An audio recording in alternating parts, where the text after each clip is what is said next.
سورۃ الشورى آیت نمبر 49۔ اعوذ باللہ من الشیطان الرجیم، بسم اللہ الرحمن الرحیم۔ للہ ملک السماوات والارض یخلق ما یشاء یہب لمن یشاء اناثا وَيَهَبُ لِمَن يَشَاءُ الذُّكُورَ أَوْ يُزَوِّجُهُمْ ذُكْرَانًا وَإِنَاثًا وَيَجْعَلُ مَن يَشَاءُ عَقِيمًا إِنَّهُ عَلِيمٌ قَدِيرٌ۔ صدق اللہ العظیم۔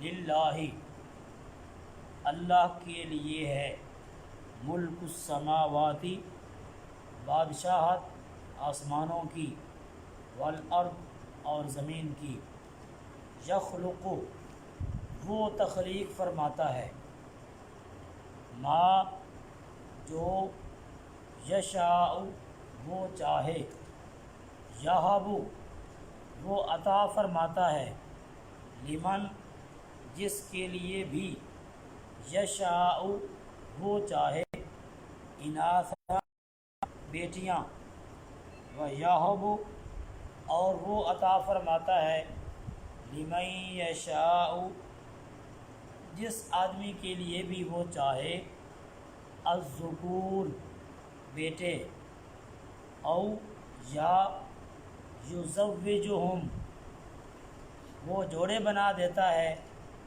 ذکرانً بیٹوں کے، و اناثا اور بیٹیوں کے، ویجعل اور وہ بنا دیتا ہے، من یشاء جس کو بھی وہ چاہے، عقیما بانجھ، انہ بے شک وہ اللہ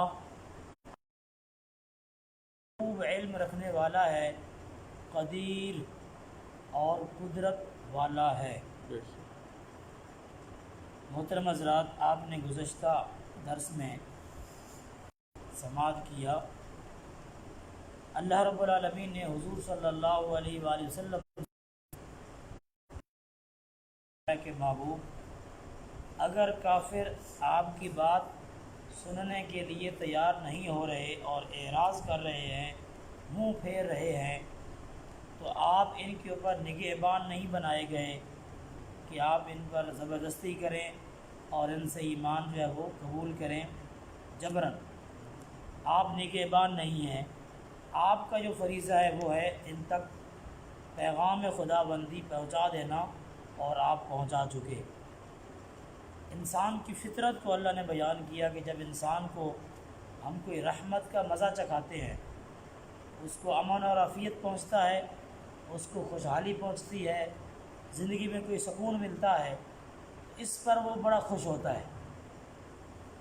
خوش ہونا کوئی بری بات نہیں ہے، لیکن یہاں یہ بیان کیا جا رہا ہے کہ وہ خوش ہوتا ہے مگر اللہ کا شکر ادا نہیں کرتا اس نعمت کے ملنے پر، اور اگر اس کو کوئی تکلیف پہنچے، کوئی مصیبت پہنچے جو اس کے اپنے اعمال بد کی وجہ سے ہو، تو پھر وہ ناشکرہ ہو جاتا ہے، ناشکری والی باتیں کرنا شروع ہو جاتا ہے۔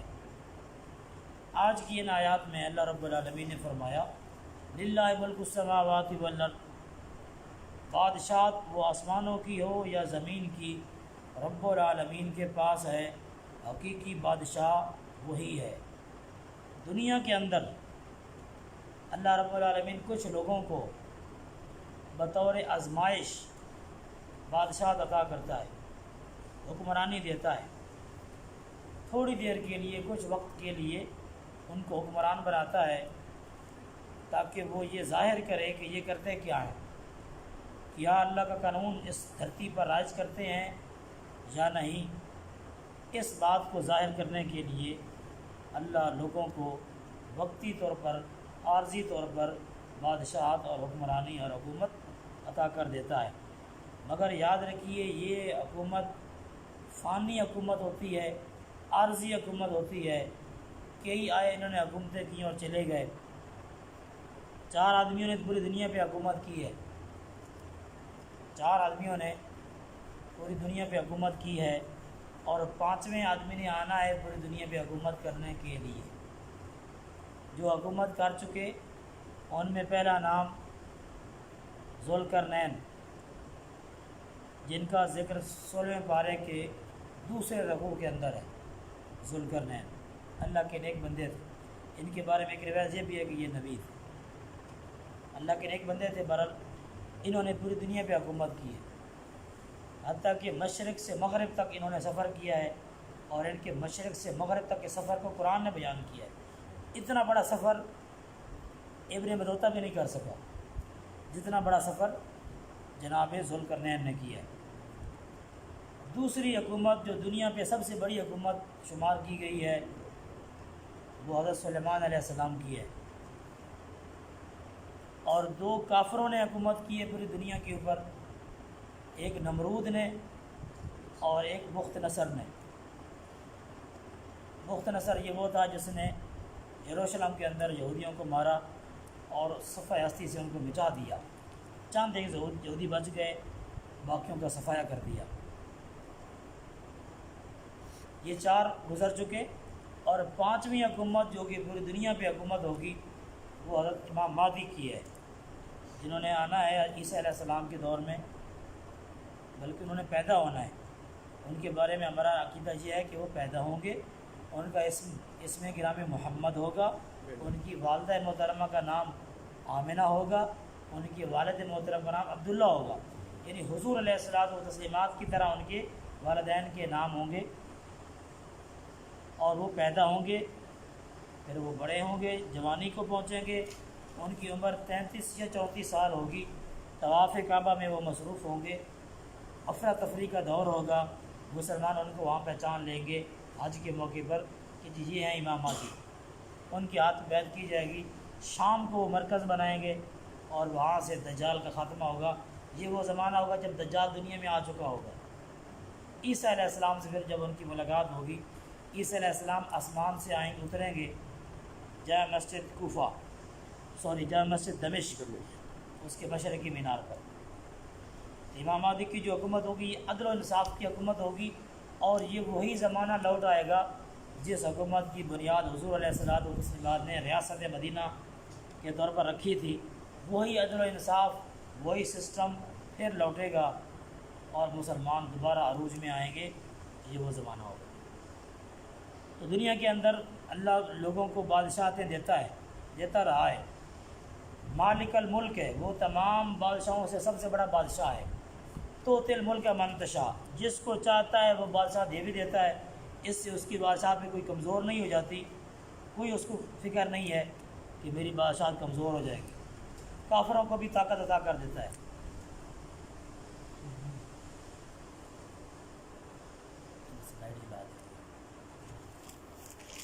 یخلق ما یشاء، وہ جو چاہتا ہے پیدا فرماتا ہے، جو چاہتا ہے پیدا فرماتا ہے، بیٹے دے، بیٹیاں دے، کچھ نہ دے یا دونوں دے دے، یہ اس کی مرضی ہے۔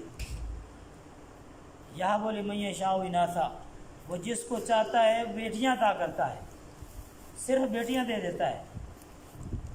مجھے اللہ نے 2 بیٹیاں دی، ایک بیٹی میری فوت ہوئی، 3 بیٹیاں میری کل ہوئی۔ جس کو وہ چاہتا ہے بیٹیاں عطا کرتا ہے۔ وَيَهَبُ لِمَن يَشَاءُ الذُّكُورَ، اور جس کو چاہتا ہے صرف بیٹے عطا کرتا ہے۔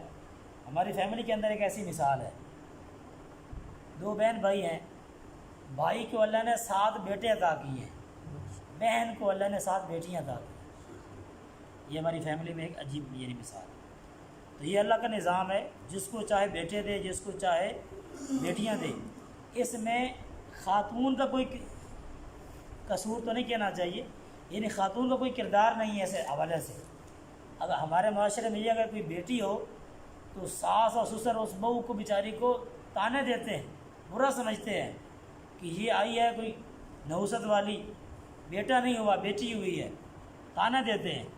تو ایسا نہیں ہونا چاہیے، اللہ کا نظام ہے۔ او یزوجہم ذکرانا و اناثا، یا پھر اللہ جوڑا بنا دیتا ہے، ایک بیٹا ایک بیٹی، 2 بیٹے 2 بیٹیاں، ملی جلی اولاد عطا فرماتا ہے، نعمت بھی رحمت بھی۔ بیٹا ہو تو اللہ کی نعمت، بیٹی ہو تو اللہ کی رحمت ہے۔ تو اللہ اگر چاہے تو بیٹیاں عطا فرمائے، بیٹے عطا فرمائے۔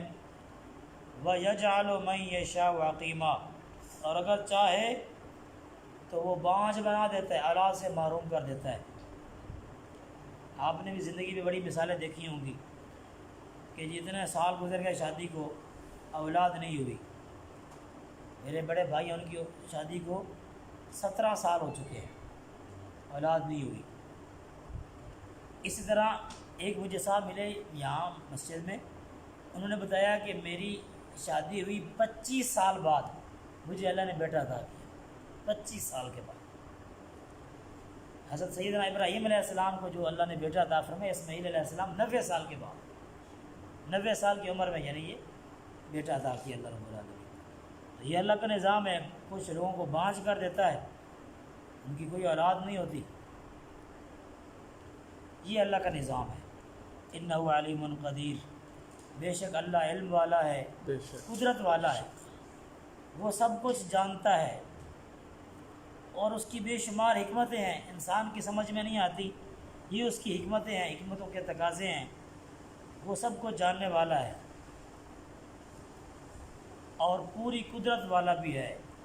تو اپنی اولاد کو، اولاد کی قدر کرنی چاہیے۔ اللہ نے اگر اولاد عطا کی ہے تو لوگ اپنی اولاد کو مارتے ہیں اور اولاد کے ساتھ بڑا ظلم و ستم والا معاملہ کرتے ہیں۔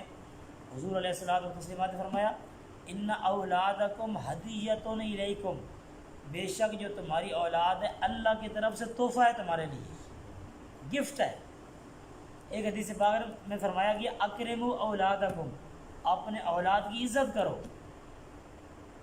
یعنی والدین کی بھی عزت کرو اور اپنی اولاد کی بھی عزت کرو، پیار کرو، ان کے ساتھ محبت کرو۔ ایک دفعہ حضور علیہ الصلوۃ والتسلیمات مسجد نبوی میں تشریف فرما ہے، آپ کی گود میں حضرت امام حسن امام حسین رضی اللہ عنہ موجود ہیں، آپ ان کے بار بار بوسے لے رہے ہیں، اپنے نواسوں کے بوسے لے رہے ہیں۔ ایک آدمی بیٹھا تھا صحابی، اس نے کہا اللہ کے رسول میرے 10 بچے ہیں، میرے 10 بچے ہیں، میں نے ان کو کبھی بوسہ نہیں لیا ان کا، میں نے ان کو پیار نہیں کیا۔ حضور علیہ الصلوۃ والتسلیمات نے فرمایا اگر اللہ نے تمہارے دل میں رحم نہیں ڈالا اس میں ہمارا کیا قصور ہے؟ مراد یہ ہے کہ اولاد سے پیار کرنا، اولاد کو بوسہ دینا، یہ پیار کی علامت ہے، یہ محبت کی علامت ہے، یہ ہونا چاہیے، اپنی اولاد سے پیار کرنا چاہیے، مگر واعظ کے لیے، نصیحت کے لیے ان کو سرزنش کرنا یہ بھی غلط نہیں ہے، ناجائز نہیں ہے۔ اگر بیٹا نماز نہیں پڑھتا تو اس کو پیار سے سمجھایا جائے، اگر 10 سال کی عمر سے تجاوز کر رہا ہے، اب اگر نماز نہیں پڑھ رہا تو پھر ڈانٹ ڈپٹ بھی ہے، پھر سزا بھی ہے۔ یہ نہیں ہے کہ بچہ جو مرضی کرتا پھرے اور اس کے لیے صرف پیار ہی پیار ہے، نہیں، پیار تب ہے جب وہ شرعی دائرے کے اندر رہ کے زندگی گزار رہا ہے، جب وہ دائرے سے پھلانگ رہا ہے تو پھر اس کے لیے سرزنش ہے، پھر اس کے لیے سزا مناسب طور پر تجویز کرنی ہے۔ یہ اللہ کی حکمتیں ہیں، اللہ نے اولاد عطا کی ہے تو اس کی اچھی تربیت کرنی چاہیے۔ حضور علیہ الصلوۃ والتسلیمات نے فرمایا کوئی باپ اپنی اولاد کو اس سے بہتر تحفہ نہیں دے سکتا، سب سے بہتر تحفہ جو اپنی اولاد کو دے سکتا ہے وہ اچھی تربیت ہے، اچھی طرح بچوں کو تربیت کر کے جائے، نماز کا پابند بنائے، ان کو اچھی کتاب و سنت کی تعلیم ان کو دے کے جائے، کم از کم اتنا تو قابل کر کے جائے کہ جب دنیا سے جائے تو وہ اس کم از کم اس کو دعا کرنی تو آتی ہو کہ میں نے والدین کے لیے دعا کرنی ہے۔ جس طریقے سے آج ہم تربیت کر رہے ہیں اللہ تعالیٰ ہمیں معاف فرمائے، ہم اپنے اولاد کو اس قدر مادیت پرست بنا کر دنیا سے جا رہے ہیں کہ اس بیچارے کو دعا کرنی نہیں آتی، نماز جنازہ اس کو پڑھنا نہیں آتا، وہ ہمارے لیے کیا دعا کرے گا؟ اس کو قرآن پڑھنا نہیں آتا، اندازہ کریں، لوگوں کو قرآن پڑھنا نہیں آتا اور ماں باپ کو فکر نہیں ہوتی اس کی۔ تو بچوں کی تربیت پہ غور کرنا چاہیے، یہ اللہ کی نعمتیں ہیں، اللہ کی رحمتیں ہیں جو اللہ نے عطا کی ہیں، اور اللہ کو پوری قدرت ہے، اور یہ بعض اوقات جب انسان ناشکری کرتا ہے نا اس نعمت کی تو وہ یہ نعمت چھین بھی لیتا ہے، چھین بھی لیتا ہے۔ ہمارے گاؤں میں ایک آدمی نے اپنے باپ کو مارا، غریب آدمی تھا بیچارہ، اس کو باپ نے، اس بیٹے نے اس کو مارا، تو تو لوگ اکٹھے ہو گئے، یہ بڑا افسوس ہوا، یار بڑا بدتمیز ہمارا بیٹا تھا۔ اس نے بڑی قیمتی بات کی، اس نے کہا جی بیٹا میرا ہے تبھی تو مارا ہے نا، اگر بیٹا نہ ہوتا تو پھر مجھے کون مارتا؟ بیٹا ہے تو تبھی تو اس نے مجھے مارا ہے، اصل میں نے اس کی تربیت صحیح نہیں کی، غلطی میری ہے، اس کی اتنی غلطی نہیں ہے۔ اور اس نے ساتھ ایک اور بات کی جو بڑی عام بات ہے، اس نے کہا چونکہ میں نے اپنے باپ کو مارا ہوا ہے تو یہ میں بڑے عرصے سے سوچ رہا تھا کہ میری بھی پٹائی میری اولاد نے کرنی ہے، کیونکہ میں نے اپنے باپ کو مارا تھا۔ تو یہ ایک ایسا سلسلہ ہے جو آگے چلتا ہے، یہ ہمارے گاؤں کی بات ہے۔ تو اولاد کی اچھی تربیت کرنی چاہیے تاکہ اس طرح کا کوئی نوبت نہ آئے۔ اللہ رب العالمین آپ سب کو اجر عظیم عطا فرمائے۔ وآخر دعوانا الحمدللہ رب العالمین۔ اللہم صلی وسلم وبارک علی سیدنا وحبیبنا وشفیعنا محمد وبارک وسلم۔ الہ العالمین ہم سب کا مل بیٹھنا، قرآن پاک پڑھنا، سننا، سیکھنا اپنی بارگاہ میں قبول فرما۔ کلام پاک کی رحمتیں برکتیں نصیب فرما۔ کلام پاک پر عمل پیرا ہو کر دنیا و آخرت کی عزتیں کمانے کی توفیق عطا فرما۔ یا رب العالمین مظلوم مسلمانوں کی مدد فرما، مسجد اقصیٰ کو آزادی نصیب فرما، امت مسلمہ کو عروج اور غلبہ عطا فرما، اتفاق اور اتحاد نصیب فرما، غیرت مند شجاع مخلص حکمران اور جرنیل نصیب فرما۔ الہ العالمین مرتے وقت کلمہ نصیب فرما۔ یا رب العالمین اسلام والی زندگی اور ایمان والی موت نصیب فرما۔ وصلی اللہ علی النبی الکریم وعلی آلہ وصحبہ اجمعین برحمتہ